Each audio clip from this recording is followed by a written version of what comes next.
Добрый вечер, дорогие ребята! Сегодня мы расскажем вам сказку Елены Ульевой «Как относиться к тому, кто не похож на нас». Жила на свете лисичка-сестричка и считала себя очень красивой. Шерстка золотая, хвостик пушистый. С такой сразу все дружить захотят, думала лисичка. Вышла на полянку и сразу нашла себе друзей. Весело зверушкам вместе играют, резвятся. Вдруг, откуда ни возьмись, на полянку выскочила жаба. И меня примите!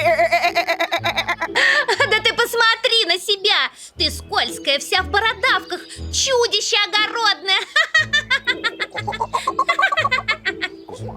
Зачем ты бедняжку обидела? Она тебе ничего плохого не сделала. А если не похожа на тебя, то не значит, что плохая. Да, все разные. Жаба в бородавках, еж в иголках, червяк скользкий. У пчелы 5 глаз, у тебя 2.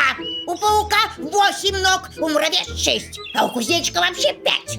В прошлом году он прыгал, одну сломал. Мы что, теперь над ним смеяться будем? Обзывать? В игры не принимать? А ты знаешь, какие они добрые? Жаба, кузнечик и червяк. С ними так весело!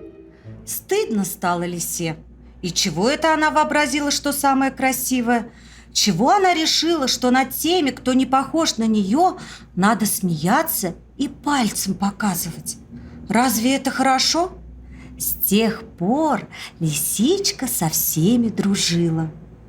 Какая разница, сколько у тебя ног, глаз или хвостов, какого ты цвета и размера? Главное, что ты добрый. Вот что главное.